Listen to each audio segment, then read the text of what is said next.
That's good. He can handle a short, snowy runway on the up. Tomorrow's the biggest lift of our lives. Halo guys, selamat datang kembali. Film kita kali ini berjudul Lift yang rilis tahun 2024. Film ini adalah salah satu film aksi pencurian yang mind-blowing menurut Mimin. Karena alurnya agak sedikit panjang, kalau begitu guys, tanpa berlama-lama lagi, langsung aja kita gaskan ke filmnya.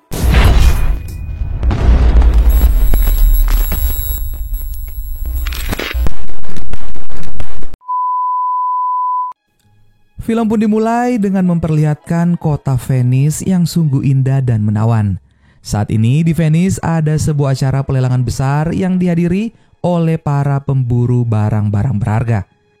Dan mari kita sambut salah satu pemeran utama kita, yaitu Cyrus, yang merupakan pemimpin kelompok pencuri internasional yang sangat profesional dan terencana dengan sangat amat baik dalam melakukan aksi mereka. Saat acara pelelangan sudah dimulai, Cyrus dan kelompoknya pun sudah siap untuk beraksi dengan rencana matang yang sudah mereka persiapkan. Ternyata acara yang sama tidak hanya diadakan di Venice, melainkan berlangsung juga bersamaan di kota London, Inggris. Dan tentu saja komplotan Cyrus yang berada di London sudah siap juga untuk beraksi. Tapi ternyata keberadaan Cyrus dan komplotannya sedang diawasi oleh Interpol yang dipimpin oleh Abi. Singkat cerita, tibalah di acara inti pelelangan hari itu, di mana ada seorang artis terkenal bernama N8 yang baru saja mengeluarkan NFT terbarunya, tapi pembuatan NFT-nya lewat sebuah alat berbentuk topeng yang telah dipasang 482 kamera. Hasil tangkapan gambar dari topeng ini mirip seperti lukisan Vincent van Gogh yang sangatlah terkenal. Sehingga karya NFT ini akan menjadi mahakarya digital yang sangat amat mahal. Penawaran pun dibuka. Eltham portrait by N8. 16.5. 16.5. 13 million in London. Saat penawaran tertinggi ditentukan, tiba-tiba lampu di acara tersebut mati dan alarm pun berbunyi. Semua orang yang ada di situ pun mulai panik dan keluar dari ruangan tersebut. Abi dengan cepat menuju ke situ, karena Abi tahu ini pasti ulah dari Cyrus. Tak hanya alarm di pelelangan Venice yang berbunyi, ternyata alarm di acara pelelangan London juga ikut berbunyi. Interpol, privato bene culturale. Di saat yang bersamaan, komplotan dari Cyrus pun mulai beraksi, baik yang ada di Venice ataupun di London. Ternyata komplotan Cyrus yang di London mencuri lukisan terkenal karya Van Gogh, dan komplotan Venice mencuri NFT karya N8, dan tentu saja beserta artis N8-nya juga. Karena kode akses dari NFT hanya diketahui oleh pemilik NFT itu sendiri, sehingga N8 juga harus ikut mencuri.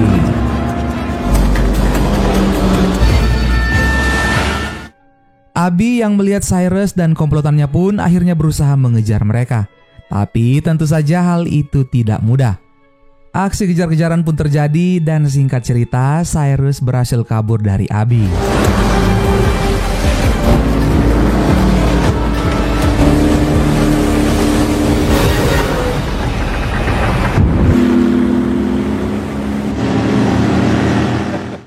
Dan mari Mimin perkenalkan satu persatu komplotan dari Cyrus. Yang pertama adalah tentu saja Cyrus itu sendiri yang merupakan pemimpin dari komplotan ini. Ada Camilla yang merupakan ahli dalam mengemudi apapun, Misun yang ahli dalam melakukan peretasan, Magnus ahli dalam membobol berangkas, dan Luke yang ahli dalam merakit apapun. Singkat cerita, tanpa diduga Cyrus tidak mencuri NFT milik N8, melainkan membeli sesuai penawaran tertinggi sebelumnya, yaitu $20 juta. Bahkan setelah membeli NFT N8, Cyrus, N8, dan yang lainnya pun langsung merayakannya dengan berpesta sepanjang malam. Di sisi lain, ternyata Abby berdasarkan hasil rekaman topeng milik N8 dengan cermat berhasil menemukan salah satu peserta lelang yang bertingkah aneh. Singkat cerita, pada keesokan harinya, berita tentang Eneik yang hilang pasca acara pelelangan pun mulai diberitakan. Eneik pun merasa aneh, karena tiba-tiba HP-nya berbunyi dan ada berita tentang kehilangan dirinya sendiri yang sementara diberitakan di televisi. Eneik pun sadar kalau ternyata saat ini dia sedang diculik. Tapi anehnya, karena dia seolah seperti tidak diculik karena NFT-nya dibeli senilai $20 juta dan uang itu sudah masuk ke rekeningnya sendiri. Cyrus pun menjelaskan kalau timnya di London berhasil mencuri lukisan Van Gogh dan lukisan tersebut mereka jual di pasar gelap seharga $20 juta. Dan uang hasil penjualan tersebutlah yang mereka bayarkan ke Eneik untuk membeli NFT-nya. Cyrus juga menjelaskan kenapa mereka mencuri Eneik. Cyrus dan yang lainnya adalah pencinta seni. Jadi mereka justru menyelamatkan mahakarya NFT Eneik dari pemilik yang tak mengerti tentang seni dan tak layak menyimpan karya seni. Mereka juga menjelaskan kalau mereka tidak mencuri Eneik melainkan hanya meminjamnya 1 hari saja dengan satu alasan. Berita tentang penculikan Eneik justru membuat harga karya NFT-nya melonjak tinggi. Saat dicek, harga jual NFT milik Eneik sekarang sudah mencapai $89 juta dari nilai awal $20 juta. Naik menjadi $89 juta dan harga ini pun akan terus naik. Eneik pun menjadi kaget karena karyanya bernilai sangat fantastis. Cyrus pun mengatakan kalau mereka akan menambahkan $27 juta lagi kepada Eneik sebagai bonus dari NFT Eneik yang akan mereka jual kembali di pasar gelap. Di sisi lain, terlihat Abby yang berhasil menangkap Denton dan mulai menginterogasinya. Siapa sangka ternyata Denton ini merupakan komplotan dari Cyrus dengan kemampuannya dalam melakukan penyamaran. Saat Abby sementara menginterogasi Denton, tiba-tiba ada paket yang datang untuk Abby. Dan di dalam paket tersebut ada fotonya bersama Cyrus. Ternyata Abby dan Cyrus sudah saling mengenal dan bahkan terlihat memiliki suatu hubungan. This just came for you. And we're taking him with us. Singkat cerita, Abby pun dipanggil oleh Huxley yang merupakan atasan dari Abby di Interpol. Huxley kemudian mengatakan kalau dia meminta Abby untuk membujuk Cyrus dalam sebuah misi, yaitu menangkap seorang pria bernama Lars Jorgensen, yaitu buruan para Interpol karena telah menyebabkan banyak kekacauan di dunia. Beberapa waktu yang lalu, Huxley berhasil menangkap Arthur Tigwe, anak buah dari Jorgensen. Dari Arthur, Huxley berhasil mendapatkan informasi kalau Jorgensen bekerja sama dengan kelompok peretas Leviathan, salah satu yang paling terkenal di dunia, di mana mereka memiliki sebuah rencana serangan besar pada perairan utilitas bendungan, yang saat ini semua operasional bendungan sudah canggih karena semua dikerjakan oleh sistem.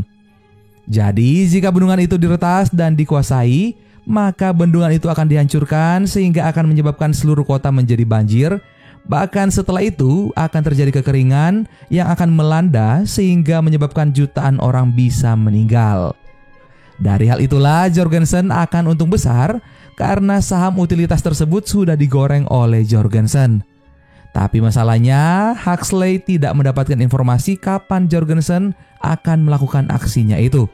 Tapi mereka mendapatkan satu info yang penting, yaitu para peretas Leviathan ingin dibayar dengan emas bernilai $500 miliar Amerika. Dan brankas berisi emas Jorgensen tersebut akan dipindahkan dari London ke Zurich 17 hari lagi. Yang jadi masalah adalah brankas berisi emas tersebut tidak bisa dicegah oleh Interpol karena brankas berisi emas itu tercatat sebagai barang ilegal milik pribadi yang seolah-olah hanya dipindahkan dari London ke Zurich. Karena Interpol tidak bisa banyak berbuat apa-apa, maka dari itu Huxley meminta Abby untuk membujuk Cyrus dan juga teman-temannya untuk mencuri brankas emas tersebut. Awalnya Abby menolak, tapi karena ini adalah bagian dari misi penyelamatan warga kota yang nanti akan menjadi korban Jorgensen, mau tidak mau Abby pun akan mendatangi meminta Cyrus melakukan hal ini. Singkat cerita, Abby pun mendatangi apartemen Cyrus. That was real cute, by the way. Nicking the painting that was in it. Abby kemudian menjelaskan maksud kedatangannya ke situ. di mana Interpol meminta Cyrus untuk mencuri sebuah berangkas berisi emas senilai $500 miliar milik Lars Jorgensen. Saat Cyrus mendengar nama itu, Cyrus pun langsung menolak. Cyrus tidak mau berurusan dengan Jorgensen karena siapa saja yang menghalangi rencananya, maka orang tersebut dipastikan akan meninggal. Abby langsung mengatakan kalau Cyrus dan komplotannya akan ditangkap karena terbukti atas pencurian lukisan Van Gogh di Paris beberapa waktu yang lalu. Tapi jika Cyrus dan timnya mau mengambil misi ini, maka semua kejahatan yang dilakukan Cyrus dan timnya akan dibersihkan. Dan mereka akan bisa hidup dengan normal lagi tanpa harus khawatir akan dikejar oleh Interpol. Cyrus pun sedikit terdiam. Dia kemudian menanyakan pada Abby dalam misi ini apa tugas Abby. Abby menjawab kalau dia tidak akan terlibat. Cyrus kemudian berkata kalau dia dan timnya setuju dengan misi ini, maka Abby pun harus ikut di dalam misi ini. Jika Abby tidak ikut dalam misi, maka Cyrus tentu saja akan menolak juga tawaran dari Interpol. Cyrus tidak ingin ambil konsekuensi lebih. Kalau ada Interpol bersama mereka, maka mereka akan merasa aman jika terjadi apa-apa. Tadinya Cyrus yang dibuat terdiam oleh Abby, tapi kini sekarang Abby yang terdiam karena permintaan dari Cyrus. Problem, there's some people that you don't steal from. Lars Jorgensen kills both. Where are you at in all this? Singkat cerita, pada keesokan harinya, semua tim Cyrus pun sudah berkumpul di apartemen miliknya. Maksud Cyrus memanggil timnya ini karena misi yang ditawarkan Abby. Tapi tentu saja jawaban dari tim Cyrus adalah tidak. Teman-teman Cyrus menolak untuk mengambil misi ini karena terlalu berbahaya bagi mereka untuk berurusan dengan Lars Jorgensen. Cyrus mencoba memberikan pengertian kalau Interpol telah mendapat bukti dan mengetahui kalau merekalah yang mencuri lukisan Vincent van Gogh. Tentu saja penjara sudah menanti mereka semua. Ditambah lagi, misi kali ini bukan hanya sekedar mencuri emas bernilai fantastis, melainkan misi ini untuk menyelamatkan banyak jiwa jika seandainya Lars Jorgensen berhasil mengeksploitasi bendungan. Sedikit terjadi perdebatan di antara mereka, tapi akhirnya mereka pun setuju untuk melaksanakan misi pencurian emas ini. Abby pun mulai menjelaskan kalau 17 hari dari sekarang, Lars Jorgensen akan memindahkan $500 miliar emas batangan dari Bank London ke Zurich. Emasnya akan dikemas dalam peti dan total berat keseluruhan adalah 10 ton atau 10.000 kilogram. Dari bank, emas itu akan dikirim menggunakan truk menuju bandara dan akan diangkut kembali menggunakan pesawat penumpang menuju Zurich. Jadi misi yang harus mereka lakukan adalah mencuri emas-emas itu saat dilakukan perpindahan dari bank menuju bandara. Tim Cyrus pun mengatakan kalau mencuri emas-emas di saat seperti itu sangatlah mustahil. Tapi Cyrus karena sebagai pemimpin dalam tim ini, ia pun berhasil meyakinkan teman-temannya kalau mereka bisa melakukan ini. Mereka harus mencari kelemahan-kelemahannya dan dari kelemahan-kelemahan itu mereka akan gunakan untuk bisa mencuri emas-emasnya. Find it. None of us want to go to jail. It's treated like any other lift. Di sisi lain, memperlihatkan di mana Jorgensen ternyata sudah tahu kalau pemindahan emas-emasnya ke Zurich sudah diketahui oleh Interpol. Dan tentu saja Interpol tidak akan diam begitu saja. Informasi ini Jorgensen berhasil dapatkan dari anak buahnya yang bernama Arthur Tigui yang sebelumnya berhasil ditangkap oleh Interpol. Arthur mengaku kalau dia telah membocorkan rencana pemindahan emas Jorgensen kepada Interpol. Scene kembali berpindah ke Cyrus dan yang lainnya. Karena ide membajak mobil yang membawa emas Jorgensen menuju bandara akan sulit dilakukan, maka Cyrus pun dengan kepintarannya di atas rata-rata memberikan ide kalau mereka harus membajak pesawatnya. Tentu saja teman-temannya pun kaget dengan ide yang disampaikan Cyrus karena membajak pesawat tentu saja lebih sulit dibandingkan membajak mobil. Mereka pun bertanya bagaimana caranya. Mereka tidak akan sepenuhnya membajak melainkan mereka akan meminjamnya dan mereka akan memalsukan pesawat yang membawa emas itu dengan menukarkan menggunakan jet pribadi. Oke, sampai di sini pasti kalian bingung kan? Jadi sebelum lanjut, jangan lupa klik tombol subscribe dan nyalakan notifikasinya ya. Jadi pesawat jet itu harus terbang mendekati pesawat penumpang yang membawa emas. Kemudian mereka akan menukarkan sinyal radar pesawat menggunakan sinyal radar pesawat jet. Dan tentu saja pesawat yang berisi emas akan mereka arahkan menuju tempat lain dan bukan Zurich. Mission pun mencari data penerbangan pesawat jet di hari yang sama. Dan mereka pun menemukan pesawat jet milik Erik Molson, sang sultan muda yang sebelumnya kalah lelang NFT. Singkat cerita, mereka pun menemui Erik dan coba menego untuk menyewa jet pribadi Erik. Tapi tentu saja Erik menolak. Cyrus kemudian merayu Erik kalau dia akan meminta NX untuk membuatkan NFT khusus milik Erik. Mendengar hal itu, Erik pun langsung setuju. Erik kemudian mulai menjelaskan jet pribadinya yang sangatlah canggih. Semuanya bisa dikendalikan dari jauh. Tapi yang paling menarik dari pesawat jet Erik yaitu di bagian bawah jetnya terpasang layar LED yang sangat besar yang bisa menampilkan tulisan dan video apa saja. Bang bang. Gucci life. Singkat cerita, jet pribadi Erik pun dibawa kemudian mulai dimodifikasi. Yang pertama, mereka akan buat jetnya tidak terlihat radar. Setelah berhasil mendekat, maka mereka akan menukarkan sinyal radarnya. Yang kedua, mereka akan buka berangkas emasnya di ketinggian 9.000 meter untuk mencuri emas-emasnya. Dan Magnus, sang ahli dalam membobol berangkas apapun yang ditugaskan untuk membuka berangkasnya. Waktu yang digunakan Magnus untuk membuka berangkas adalah 10 menit jika berangkas itu di darat. Sedangkan kalau di udara akan sulit karena ada getaran ataupun turbulensi yang akan terjadi yang membuat alat milik Magnus sulit untuk bekerja. Jika terjadi kesalahan kecil, maka berangkas akan tertutup rapat secara otomatis dan tak akan bisa dibuka lagi. Tapi berkat Cyrus, Magnus pun punya cara untuk bisa membuka berangkasnya. Selanjutnya adalah Camilla yang ahli dalam mengemudi apapun ditugaskan untuk membawa pesawat jet untuk bisa berada sejajar atau di bawah pesawat penumpang yang membawa emas Jorgensen. Tapi sayangnya sudah beberapa kali simulasi dilakukan tidak bisa bagi Camilla untuk berada di bawah pesawat itu karena arus udara yang mempengaruhinya. Dan kembali Cyrus datang untuk memberikan motivasi kalau Camilla pernah mengendarai sesuatu yang lebih gila dan menantang daripada ini. Berpindah ke Luke, di mana Luke diminta Cyrus untuk memasang sejumlah kamera di pesawat jet seperti topeng milik NX, sehingga membuat visibilitas pesawat jet tentu saja menjadi sangat luas. Dan hal ini akan berdampak bagi Camilla sang pilot. Dari kejauhan pun, Abby sangat terpukau dengan kepemimpinan Cyrus dalam tim yang selalu bisa memberikan solusi dan motivasi bagi timnya sendiri.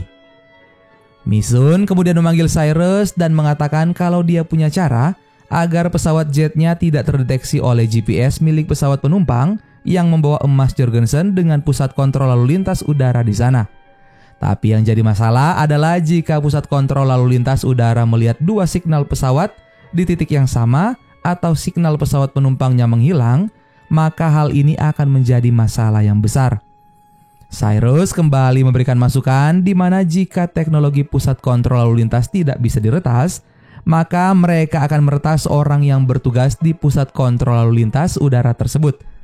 Abby pun punya kenalan orang yang bekerja di pusat kontrol yang mungkin bisa mereka ajak untuk kerjasama.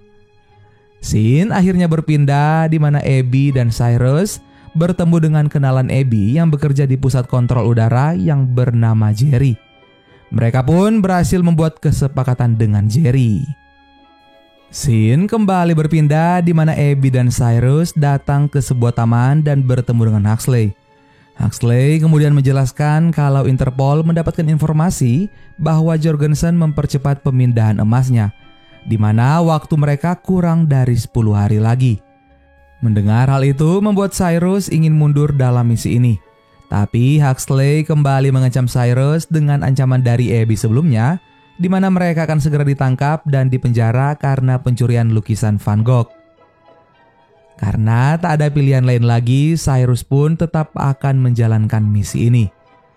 Cyrus lalu kembali dan mengatakan kepada timnya kalau sisa waktu mereka adalah 10 hari lagi.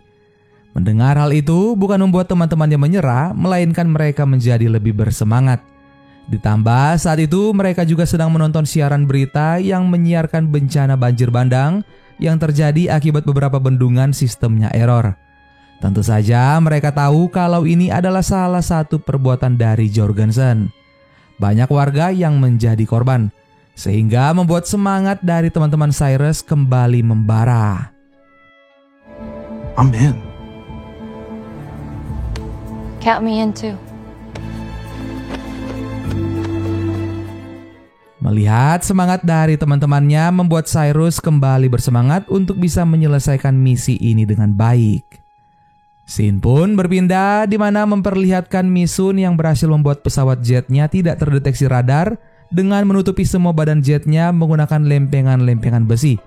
Tak hanya itu, Misun juga berhasil membuat sebuah alat bernama APSP yang akan digunakan untuk membuat pesawat penumpang pembawa emas Jorgensen menghilang dari radar dengan mengaktifkan alat itu ketika sudah berada di dalam pesawat.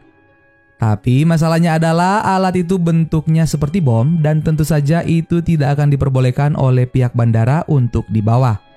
Abby kemudian memberikan ide agar alat itu dipisah-pisah menjadi beberapa bagian dan dimasukkan ke dalam berbagai bentuk alat seperti catokan, kamera, dan lain-lain.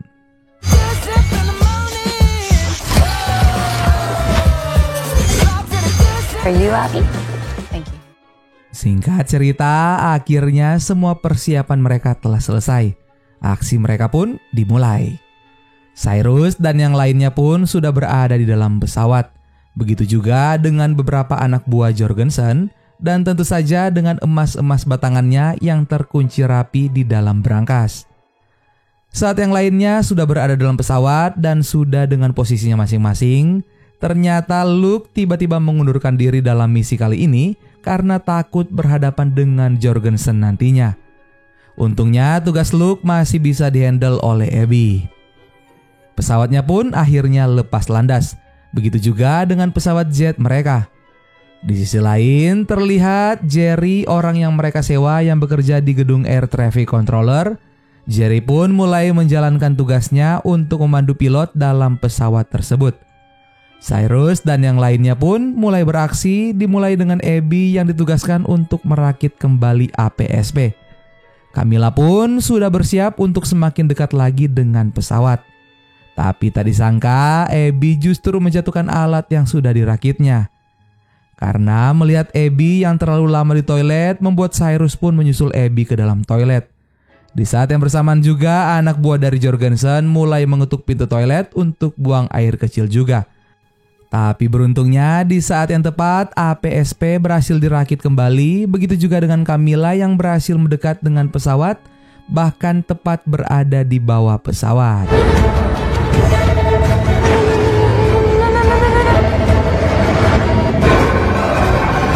Walaupun petugas lain di menara pengawas melihat ada sesuatu yang aneh di radar, tapi beruntungnya Jerry berhasil mengalihkan perhatian sehingga di radar hanya muncul satu pesawat saja.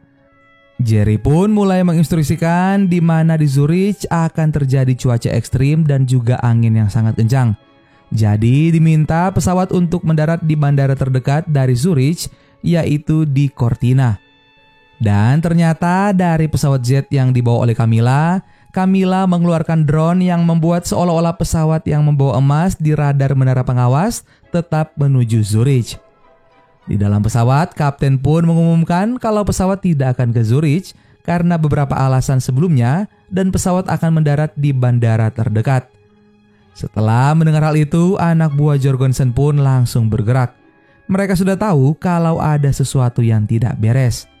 Cyrus yang melihat anak buah Jorgensen yang mulai bergerak, kemudian meminta Magnus untuk segera membobol berangkas berisi emas. Anak buah Jorgensen pun mulai menodongkan pistol ke arah pramugari agar menuju ruang kendali pesawat dan meminta pilot untuk tetap menuju Zurich. Melihat hal tersebut, Cyrus dan Abby pun langsung beraksi. Ternyata cuaca di luar sangatlah buruk sehingga membuat pesawat mereka terjadi guncangan.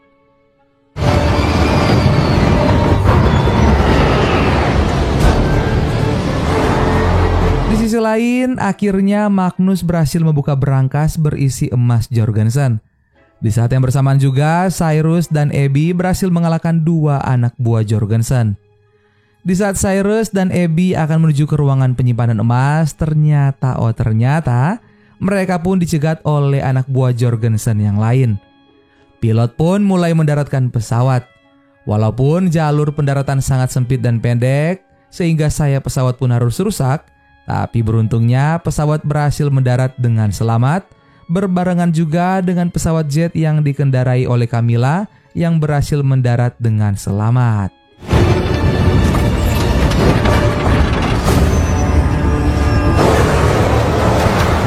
Seharusnya pesawat jet yang dibawa Camilla akan digunakan untuk mengangkut emas-emasnya. Tapi sayangnya misi mereka tidak berhasil. Emas-emas batangan masih tetap berada di situ. Jorgensen pun langsung menghubungi Cormac, anak buahnya yang berada di situ, dan bertanya kenapa pesawat pembawa emasnya tidak mendarat di Zurich. Jorgensen pun dengan kesal memberi waktu 1 jam pada Cormac agar emas-emasnya beserta dengan Cyrus dan yang lainnya untuk dibawa ke villa yang ada di Italia, yaitu menuju Villa Jorgensen. Cormac pun menggunakan pesawat jet Cyrus untuk membawa emas-emasnya beserta dengan Cyrus dan juga yang lainnya. Di sisi lain, berita ini pun akhirnya sampai di telinga Huxley, di mana misi yang dijalankan Abby dan Cyrus tidak berjalan mulus. Singkat cerita, akhirnya Cyrus pun dan Abby dan juga Camilla menjadi sandera, di mana Camilla diminta membawa pesawat jet itu menuju villa milik Jorgensen. Keberadaan jet ini tentu saja tak bisa terdeteksi radar karena plat-plat besi yang menutupi semua badan jetnya. Dari dalam kokpit pesawat, Camilla melihat beberapa lempengan besi yang akan terlepas. Camilla pun mempunyai ide untuk melakukan sedikit manuver agar lempengan-lempengan besinya bisa terlepas, sehingga pesawat jet mereka akan terdeteksi di radar. Camilla tahu kalau saat ini Interpol pasti sedang mencari-cari mereka. Jadi dengan ini, maka Interpol akan bisa menemukan pesawat jet mereka. She's shaking off the stealth mods, isn't she?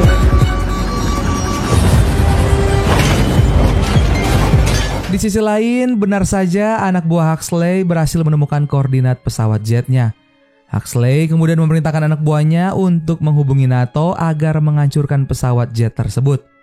Anak buah Huxley kemudian mengatakan kalau bisa saja di dalam pesawat jet ada Abby dan yang lainnya. Tapi Huxley tidak peduli.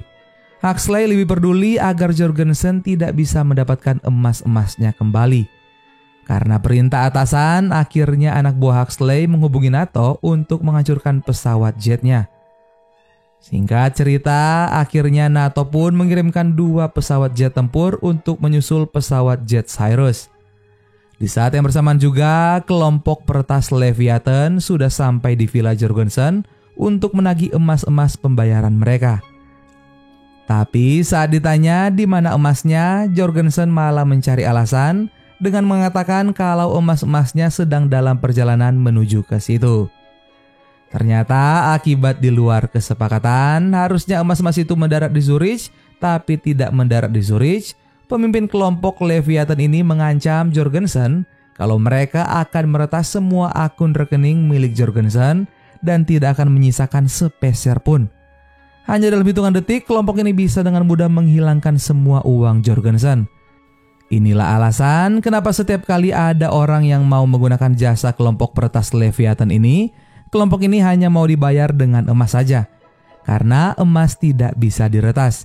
Sedangkan pembayaran menggunakan transfer uang ke rekening bank akan sangat mudah untuk diretas oleh kelompok peretas lain ataupun dari Interpol.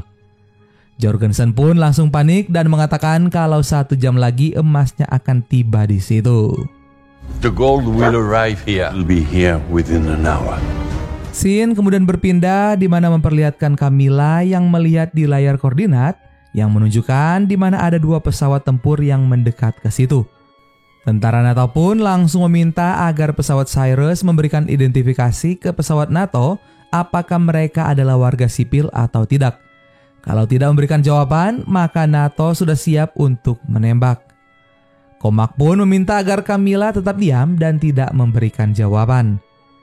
Dari kejauhan, Jerry kemudian memberitahu ke pangkalan NATO kalau di dalam pesawat jet tersebut ada warga sipil. Pangkalan NATO pun lalu menghubungi Huxley dan mengatakan kalau ada warga sipil di dalam pesawat jet. Tapi Huxley bersikeras untuk menembak pesawat jetnya. Karena kalau emas-emasnya sampai ke tangan kelompok Leviathan ataupun Jorgensen, maka akan ada masalah besar yang akan mereka hadapi. Pasukan NATO pun mulai menghitung mundur 60 detik untuk meluncurkan tembakan. Cyrus yang mendengar hal itu pun langsung mencari cara untuk bisa memberitahukan ke pasukan NATO kalau ada warga sipil di dalam pesawat. Sedikit terjadi perkelahian, tapi akhirnya Abby berhasil membuat tulisan ada warga sipil disandra yang membuat pasukan NATO tidak jadi menembak. Stand down and break off. Repeat.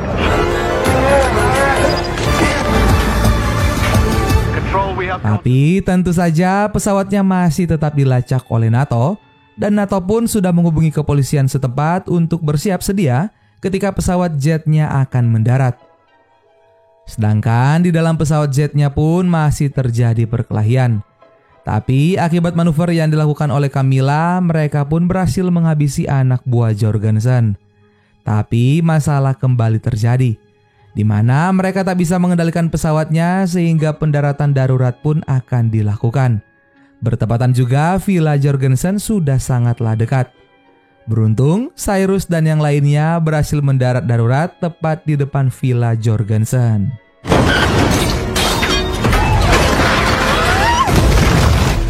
I can't believe it. Saat Cyrus dan yang lainnya keluar, mereka pun langsung ditodong oleh Jorgensen dan anak buahnya. Pemimpin kelompok Leviathan pun ternyata mendapat kabar kalau Interpol sedang menuju ke situ. Karena tidak mau berurusan dengan Interpol, kelompok Leviathan ini pun akan pergi, tapi siapa sangka Jorgensen langsung menghabisinya. Belum sempat Jorgensen menghabisi Cyrus dan yang lainnya, kepolisian setempat pun sudah sampai di situ. Jorgensen sempat mengelabui para polisi dengan mengatakan kalau Cyrus dan yang lainnya adalah kumpulan penyusup. Yang Jorgensen lakukan hanyalah mencoba menjaga propertinya dari penyusup. Para polisi pun menjadi bingung. Tapi siapa sangka ternyata salah satu bagian pesawat jet memiliki kamera. Dan semua yang telah dilakukan Jorgensen sebelumnya terekam dengan sangatlah jelas.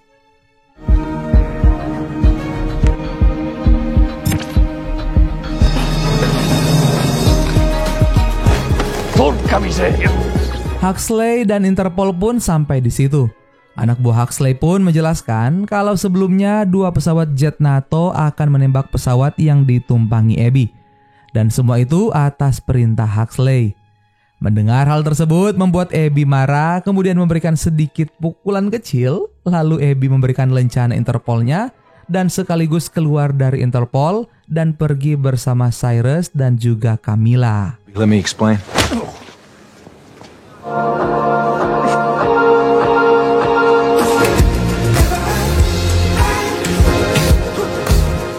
Scene kemudian berpindah di mana berminggu-minggu kemudian Cyrus lalu membawa Abby menuju suatu tempat. Di perjalanan, Cyrus pun mengungkapkan perasaannya pada Abby, di mana dia mencintai Abby. Tak hanya itu, Cyrus kemudian mengatakan pada Abby kalau mereka mencuri emas-emas batangan milik Jorgensen. Abby pun terkejut mendengar hal tersebut. Cyrus lalu menjelaskan, di mana bagian pertama dari rencana yang Abby tidak tahu adalah saat Abby dan Cyrus bertemu dengan Jerry untuk bergabung dalam misi. Ternyata di tempat lain Magnus telah membuat emas batangan tiruan yang terbuat dari batang besi yang dicat emas. Ternyata emas-emas batangan palsu itu dikirim bersamaan dengan kotak emas asli milik Jorgensen yang dimuat dalam pesawat yang sama. Sebelumnya, saat di pesawat terjadi perkelahian antara Cyrus dengan anak buah Jorgensen, Magnus justru telah berhasil menukarkan peti berisi emas-emasnya, sedangkan emas-emas yang asli dijatuhkan keluar pesawat. Tapi ternyata peti emasnya tidak dijatuhkan begitu saja, melainkan sudah ada Luke yang mengendalikan peti emas itu agar terjatuh di lokasi yang mereka sudah tentukan. Sebelumnya ternyata Luke keluar dari misi ini adalah bagian dari rencana mereka juga. Huxley pun tertipu dengan emas-emas palsunya. Homeboy? Saat ini Cyrus dan yang lainnya berkumpul di tempat itu, yaitu untuk menjemput emas-emas yang mereka curi.